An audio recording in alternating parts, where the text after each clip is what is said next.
अस्सलाम वालेकुम, मेरा नाम अली है और ये है Redmi का अब तक का सबसे powerful and strongest phone.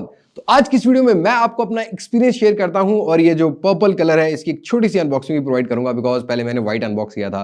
But right now बात करते हैं कि हमारा experience Redmi Note 13 Pro Plus के साथ कैसा है कैसा नहीं, सारी चीजों को कवर करने वाला हूं आज की इस वीडियो में, जिसमें कैमरा सैंपल्स भी हम लोग इंक्लूड करने वाले हैं। तो वीडियो को आपने एंड तक देखना है, पसंद आती है तो like with share and subscribe, notification bell icon को प्रेस जरूर कर लीजिएगा। अब मैं आपको ज्यादा बोर नहीं करता, वीडियो शुरू करते हैं।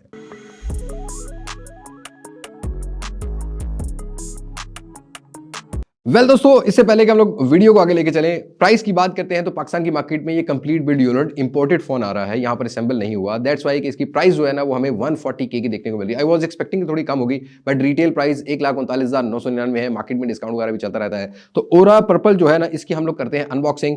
बॉक्स इस तरह से मिलेगा। बॉक्स को ओपन करते ही आपको एक लिड मिलती है जिसके अंदर आपको सिम इजेक्टर टूल मिलता है और एक ग्रे कलर का आपको टीपीयू केस मिलता है जो कि ज्यादा ड्यूरेबल है as compared to silicone transparent case. और उसके साथ साथ ही डिवाइस मिलती है। डिवाइस को फिलहाल रखते हैं साइड पर और यहां पर आपको मिल जाता है एक 120 वॉट का फास्ट चार्जर और एक मिलती है type A to type C वाली केबल।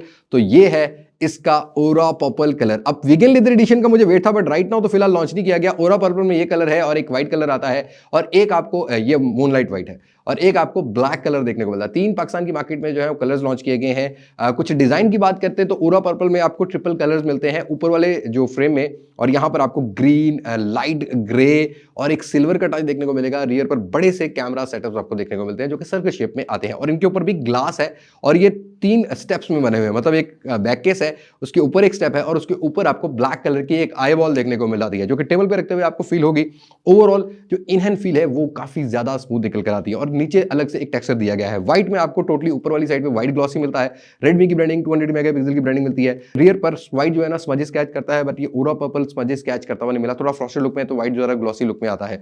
फ्रेम की बात करते हैं। अब मैंने कहीं चेक किया, Xiaomi ने तो मेंशन नहीं किया हुआ, बट कहीं चेक किया, वो कहते हैं कि यार प्लास्टिक का कोई मिक्सचर है, बट मुझे ये फील आती है कि एल्यूमिनियम है। तो आप इस तरह ले सकते हो कि ये कुछ मिक्सचर है एल्यूमिनियम और प्लास्टिक का, बट फ्रेम आपको एक स्ट्रॉन्ग बिल्ड क्वालिटी का देखने को मिल जाता है। अब मैं इसको स्ट्रॉन्गेस्ट फोन क्यों बोल दूंगा, रियर पर गोरिल्ला ग्लास 5 लेके आता है और अब भाई रेडमी के फ्लैगशिप फोन में IP68 की रेटिंग मिलती है।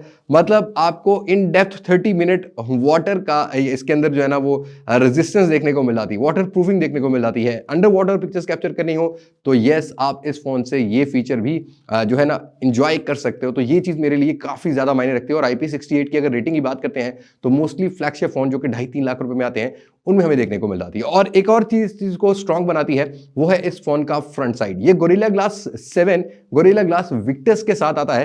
कर्व स्क्रीन है। इन हैंड फील की बात करूं, थिकनेस ऑलमोस्ट इस फ्रेम की तो कम है, 7.9 mm है, लेकिन अगर हम ऊपर वाली स्क्रीन का एज देखें और बैक वाला थोड़ा सा एज ही देखें ना, बैक की एज देखें तो अराउंड कुछ 8.8 mm 9 mm के थिकनेस निकल कर आती है। वेट भी इस फोन का 200 ग्राम तक रखा गया है जो कि in hand feel no doubt एक फ्लैगशिप फोन और प्रीमियम फोन का कराता है। बाकी बटन प्लेसमेंट्स की बात करते हैं तो 6.67 इंचेस का साइज है। ऑलमोस्ट वही है जो पहले हमें रेडमी के फोन में देखने को मिलती है, बट यहाँ पर आपको ऑन ऑफ की मिलती है और साथ के साथ वॉल्यूम रॉकर कीज मिल जाती है। ऊपर की साइड पर आपको speaker grill, IR blaster, mic 2 मिलते हैं ऊपर वाली साइड पर। दूसरी साइड क्लीन बनाई गई है। बॉटम की साइड में सिम ट्रे है जिसमें 2 सिम्स की आपको सपोर्ट देखने को मिल जाती है और साथ के साथ यहाँ पर आपको एक माइक मिलता है, टाइप सी कनेक्टिविटी है और यहाँ पर एक स्पीकर ग्रिल है। बट येस, 3.5 mm का जैक नहीं मिलता, आपको टाइप सी वाली हैंड फ्री यूज करनी पड़ेगी। ये मुझे लगता है कि रेडमी को दे देना चाहिए था। बाकी फोन में दिया तो यहाँ भी देना चाहिए था, एटलीस्ट गेमर्स के लिए या अगर किसी ने साउंड सुनना है तो उसके लिए एक बेटर ऑप्शन हो जाती है। बाकी ओवरऑल ड्यूरेबिलिटी में तो भाई कोई कॉम्प्रोमाइज नहीं रखा गया। बट वहीं पर अगर हम इस फोन के डिस्प्ले की बात करते हैं, ये एक कर्व डिस्प्ले और रेडमी की तरफ से उनका एक पहला फ्लैगशिप फोन है, तो आपको ऑलमोस्ट 90% से ऊपर का स्क्रीन टू बॉडी रेशियो मिलता है। 6.67 इंचेस का 1.5K वाला रेजोल्यूशन आपको यहां पर मिलता है। स्क्रीन साइज 6.67 इंचेस है और ये 120 हर्ट्ज के साथ आता है। 68 बिलियन कलर्स की सपोर्ट मिलती है। HDR का सपोर्ट मिलता है। डॉल्बे विजन का सपोर्ट मिलता है। आउटडोर विजिबिलिटी 1800 का यहां पर रखा गया है। 1300 से पीक ब्राइटनेस नेट्स जो है वो 1800 की पीक ब्राइटनेस नेट लेके आता है और जो विजुअल एक्सपीरियंस है ना भाई, वो एक नेक्स्ट लेवल है। कोई कॉम्प्रोमाइज मुझे लगता नहीं है कि भाई डिस्प्ले में। हाँ, थोड़े से सैचुरेटेड कलर है, पंची कलर है। लाइक अगर आप कुछ यूट्यूब की हमारी तरह की वीडियोस देख रहे होते हो ना, जो टेक वीडियोस होती हैं, थोड़ी सी सैचुरेशन टाइप की या शार्पनेस आपको ज्यादा मिलेगी, लेकिन ओवरऑल जो एक्सपीरियंस डॉल्बे विजन की अगर हम लोग बात करते हैं, HDR की बात करते हैं, वो काफी बेहतर है और वाइड 1L1 सपोर्ट करता है और आपको नेटफ्लिक्स पर भी HDR की सपोर्ट ये फोन ऑफर कर देता है। By the way in display fingerprint sensor आता है, ये ऑप्टिकल फिंगरप्रिंट सेंसर है और कहीं भी हमें स्पीड में मिसिंग नजर नहीं आता, वेरी क्विक काम करता है और ऑलवेज ऑन डिस्प्ले 10 सेकंड का है। इसको अगर 12 वॉट्स कर देते तो ज्यादा बेहतर होता, बट बैटरी को सेव करने के लिए, हालांकि 120 वॉट की फास्ट चार्जिंग साथ आता है, मुझे लगता है कि यहाँ पर होना चाहिए था, बट आपको 10 सेकंड का ऑलवेज ऑन डिस्प्ले मिलता है। थोड़ी सी कस्टमाइजेशन भी आपको मिल जाती है जिसको आप कस्टमाइज कर सकते हो। तो डिस्प्ले में तो भाई नो कॉम्प्रोमाइज। अगर आप एक ऐसे पर्सन हो जो कि कर्व डिस्प्ले पसंद करता है with the strongest build quality, और गोरिल्ला ग्लास विक्टस याद रहे कि हमें 3 लाख रुपए की डिवाइस में मिलता है और this is only phone in that price segment जो कि गोरिल्ला ग्लास विक्टस के साथ आता है। तो यस, डिस्प्ले में कोई भी कॉम्प्रोमाइज नहीं मिला मुझे फिलहाल तक, अगर मैं अपने 4-5 दिन के एक्सपीरियंस की बात करता हूं। अब ये तो बात हो गई इस फोन के स्ट्रॉन्गेस्ट पार्ट की, बात करते हैं पावरफुल पार्ट क्या है। भाई हार्डवेयर के अंदर तो यहां पर आपको एक काफी पावरफुल हार्डवेयर मिलेगा। डायमेंसिटी 7200 अल्ट्रा मिलता है, बट अल्ट्रा थोड़े से जरा ना क्या कहते हैं, ट्यून्ड वर्जन होते हैं अपने नॉर्मल वाले हार्डवेयर के।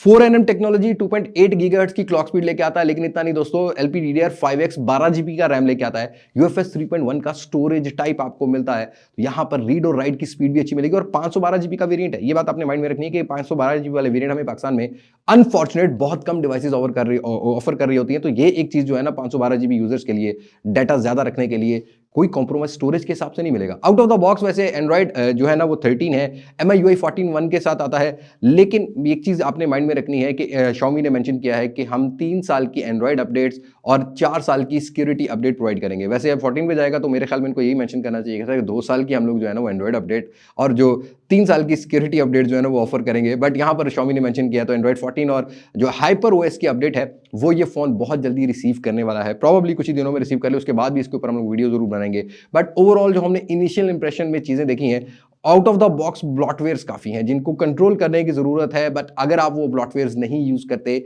आप उनको अनइंस्टॉल कर सकते हो। बाकी हमने इन रैम मेमोरी एप्लीकेशन लोडिंग की टाइम की बात करते हैं तो सभी चीजें फिलहाल नई डिवाइस में तो कभी कोई कॉम्प्रोमाइज नहीं होता। आफ्टर सम टाइम थोड़े बहुत हम लोग देखते हैं, वो हम आफ्टर सम टाइम ही कवर करेंगे, बट यहाँ पर कोई कॉम्प्रोमाइज नहीं है। इवन अगर आप एक हैवी एडिटर हो, आपने कोई हैवी एप्लीकेशन यूज करनी है, एक तो रैम टाइप अच्छा है, दूसरा जो स्टोरेज टाइप है वो अच्छा है, तो रीड और राइट की स्पीड भी बेटर मिलती है। और उसके साथ साथ बेंचमार्क स्कोर्स, अगर बेंचमार्क ऐसे पर्सन हो जो बेंचमार्क स्कोर देखता है तो देखो भाई इसका अगर आप जो नॉर्मल बेंचमार्क स्कोर रन करोगे वो तकरीबन 7.5 लाख के अराउंड हिट करता है, और वहीं पर आप इसका पावर मोड ऑन करके अगर रन करोगे ना तो आपको यहाँ पर जो है ना अराउंड 8 लाख के बेंचमार्क स्कोर्स इस फोन के हार्डवेयर में देखने को मिलेंगे।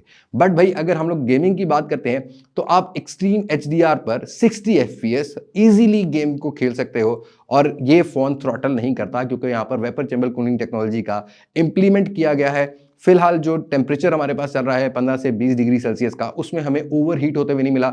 हाँ, टेम्परेचर 40 तक जाता है, 40 से 42 तक जो है ना वो इंक्रीज हो जाता है क्योंकि बैक भी ग्लास की है और फ्रंट भी गोरिल्ला ग्लास विक्टस है, तो ये टेम्परेचर इसने जरूर गेन किया है, बट इससे ऊपर अभी फिलहाल जाता हुआ नहीं मिला। और पबजी हो, कॉल ऑफ ड्यूटी हो, आप हायर फ्रेम रेट पर 60 FPS पर एंजॉय कर सकते हो। हैंड-फ्री का आउटपुट भी अच्छा है और उसके साथ साथ यहाँ पर आपको गेम प्ले काफी तगड़ा देखने को मिलेगा। तो परफॉर्मेंस में फिलहाल तक तो मुझे कोई कॉम्प्रोमाइज नहीं है, बस ब्लॉटवेयर जरा ना अनइंस्टॉल करने पड़ेंगे आपको। और बाकी जो एडजेट्स वाला इशू है तो जब हाइपर OS आएगा ना तो उसके साथ देखेंगे थोड़ा सा IoT प्रोडक्ट की कनेक्टिविटी इन्होंने जो है ना वो ज्यादा इनहेंस की है, तो उस चीज को भी हम लोग अपने आने वाले टाइम में जरूर कवर कर लेंगे। तो परफॉर्मेंस के हिसाब से यस, एक पावरफुल हार्डवेयर हमें मिलता है। बट कैमरास की बात करते हैं तो this one come with 200 megapixel rear पर main sensor with optical image stabilisation, और ये सैमसंग का HP3 sensor ISO cell HP3 वाला सेंसर लेके आता है, जहां पर आपको इन सेंसर जूम 1x 2x और 4x का मिलता है। अल्ट्रावाइड सेंसर 8 मेगापिक्सल है, 2 मेगापिक्सल का मैक्रो सेंसर मिलता है।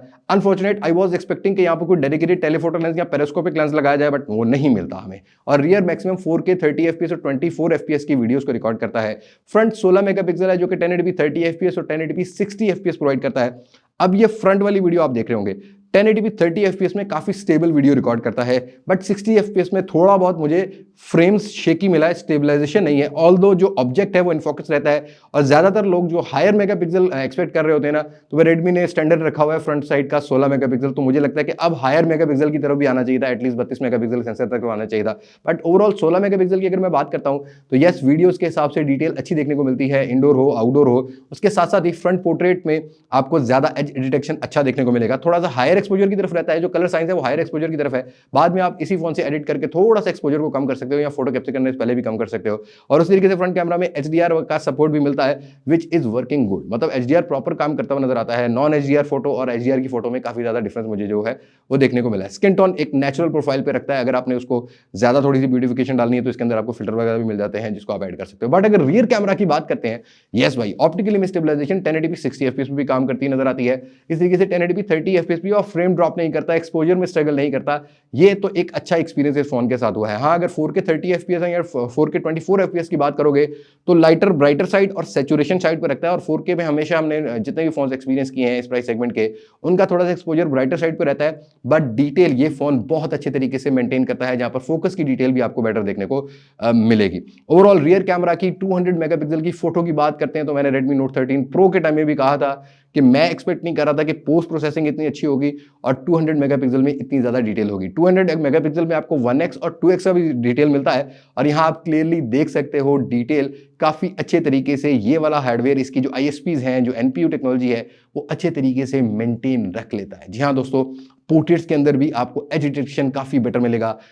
फुल प्रोफाइल अगर आप देखोगे ना किसी ह्यूमन स्किन की या ह्यूमन के ऑब्जेक्ट की, तब भी एज डिटेक्शन अच्छा है। अगेंस्ट द लाइट भी एज डिटेक्शन काफी बेटर देखने को मिलता है। और जो कलर रिप्रोडक्शन है क्लोजअप शॉट्स के अंदर वेरी नेचुरल और डेप्थ ऑफ फील्ड भी अच्छी है, जहां पर हाइलाइट्स और शेडोज को ये सही तरीके से बैलेंस करता है और जो इसका ह्यू है वो नेचुरल ही रहता है, ज्यादा वाइटर नहीं है। ये चीज आपने माइंड में रखनी है। और सैचुरेशन बड़े अच्छे तरीके से ये मैनेज करता है। But still I was wondering कि भाई यहाँ पर कोई टेलीफोटो लेंस होता तो पोर्ट्रेट्स और ज्यादा बेटर आ सकते थे। और मैंने अभी Xiaomi के इवेंट पे गया हुआ था तो मैंने वहां पर इंडोर में भी इसकी वीडियो जरा रिकॉर्ड करके देखी है, जहां पर आर्टिफिशियल लाइट कंडीशन में ये फोन काफी स्मूथ एक्सपीरियंस जो है वो प्रोवाइड करता रहा है। तो right now I will definitely से प्रीटी डिसेंट कैमरा और काफी ज्यादा इंप्रूवमेंट है। बस लैग ऑफ टेलीफोटो लेंस, अगर वो होता तो सोने पे सुहागा था। या पोर्ट्रेट्स के अंदर ही जो इन सेंसर जूम वाला सीन है ना, ये कहीं 2x 3x तक ले जाते ना तो ये बहुत अच्छे तरीके से आपको पोर्ट्रेट्स भी जो है प्रोवाइड कर सकता है। अब आपको पोर्ट्रेट्स जरा क्लोजअप में जाके लेने पड़ेंगे। वैसे नॉर्मल 1x 2x और 4x की ये फोटो कैप्चर करता है, जिसके अंदर अगर आप डिटेल किसी फोन से अच्छी डिटेल एक्सपेक्ट करते हो ना, स्पेशली इन डेड लाइट,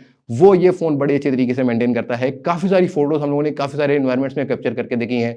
तो right now I will definitely से वेरी डिसेंट कैमरा और एक अच्छा कैमरा सेटअप आपको फ्रंट बैक का यहाँ पर Redmi Note 13 Pro Plus जो है वो ऑफर करता है। अब भाई इन सारी चीजों को इस फोन की एक पावरफुल चार्जिंग भी हैंडल करती है और एक बड़ी बैटरी भी हैंडल करती है। 5000 mAh with 120 watt fast charging, मतलब 20 से 25 मिनट में ये फोन 0 to 100 चार्ज होता है। बट 0 डिपेंड करता है कि अभी 0 हुआ है। अगर आपने ज्यादा 0 कर लिया ना तो फिर 5 मिनट ज्यादा भी लग सकते हैं, क्योंकि 0 to 1% वाला ये ना थोड़ा सा टाइम लेता है। जैसे ही ऑन होता है और आप इसको जब चार्ज करते हो तब ये आपको तकरीबन 20 से 25 मिनट में फुली चार्ज होता हुआ मिलता है। और बैटरी टाइमिंग की बात करता हूं, अगर आप पीक ब्राइटनेस निट्स पे देख रहे हो और साउंड आपने फुल किया हुआ है तो यहां पर आपको अराउंड 6 से 8 घंटे का बैटरी बैकअप ये कॉन्टिन्यूसली स्क्रीन ऑन टाइम जो ऑफर कर देता है। वैसे कैजुअल यूजर्स के साथ एक दिन इजीली ये बैटरी हैंडल करेगा। और हाँ भाई, यहां पर अगर हम डुअल स्पीकर क्वालिटी की बात करते हैं तो डॉल्बी एटमॉस का सपोर्ट आता है, जहां पर इसका ऊपर वाला स्पीकर और बॉटम वाला स्पीकर ऑलमोस्ट एक ही तरह का साउंड प्रोवाइड, मतलब आपको 50-50% दोनों की वर्किंग देखने को मिलती है। तो ये साउंड क्लिप चेक करो, आपको अंदाजा हो जाएगा। और मीडिया कंज्यूम के लिए ये काफी बेटर चीज है।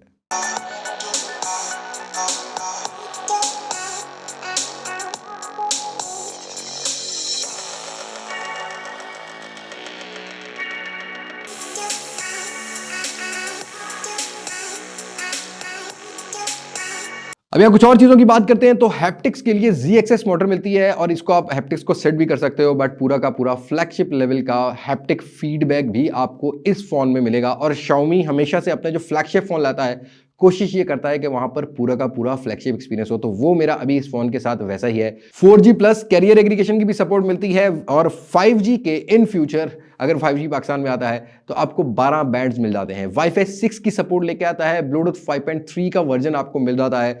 इन डिस्प्ले फिंगरप्रिंट सेंसर कोई काम करता हुआ नजर आता है। तो ये है हमारा experience Redmi Note 13 Pro Plus के साथ। प्राइस को तो रिफंड नहीं कर पाऊंगा, लेकिन अगर कल को आपको यूज में मिल रहा हो या अगर आप इस प्राइस सेगमेंट में कोई अच्छा फोन ढूंढ रहे हैं तो yes, this is one of those phone, आप इसको जरूर कंसीडर कर सकते हो। स्ट्रॉन्गेस्ट बिल्ड क्वालिटी के साथ साथ फास्टेस्ट चार्जिंग और एक अच्छा तगड़ा hardware with a bigger RAM और रोम के वेरिएंट के साथ ये आपको मिलता है। बाय द वे इस 12 जीबी को आप 8 जीबी से एक्सटेंड भी कर सकते हो, ये भी चीज़ मैं आपको इंक्लूड कर देता हूँ। और इसमें जो डायलर है वो आपको गूगल डायलर मिलता है, जो ईमानदार कॉल रिकॉर्डिंग होती है ना, आगे कॉल रिकॉर्डिंग जाती है, वही आपको यहाँ पर देखने को मिल जाता है। तो आई होप आगे रेडमी या शाओमी अपने यूआई के ऊपर भी काम करे और यहाँ पर जो डायलर है वो ऑटो कॉल रिकॉर्डिंग वाला प्रोवाइड करे, क्योंकि पाकिस्तानियों को वो चाहिए बिजनेस के लेने देने के साथ। आपकी क्या राय है रेडमी नोट 13 प्रो प्लस के साथ? अगर आप इस फोन को किसी फोन से कंपैरिजन भी करना चाहते हैं तो do let me know in comment section. I will try my best, वो कंपैरिजन भी मैं आपको अपने चैनल पर प्रोवाइड कर दूंगा। सो आज की वीडियो में मुलाकात होगी नई वीडियो में, किसी नई अनबॉक्सिंग, किसी नए रिव्यू, किसी नए कंपैरिजन के साथ। तब तक मुझे दे इजाजत। मैं हूं लिबास मास्क से पाकिस्तान, अल्लाह हाफिज।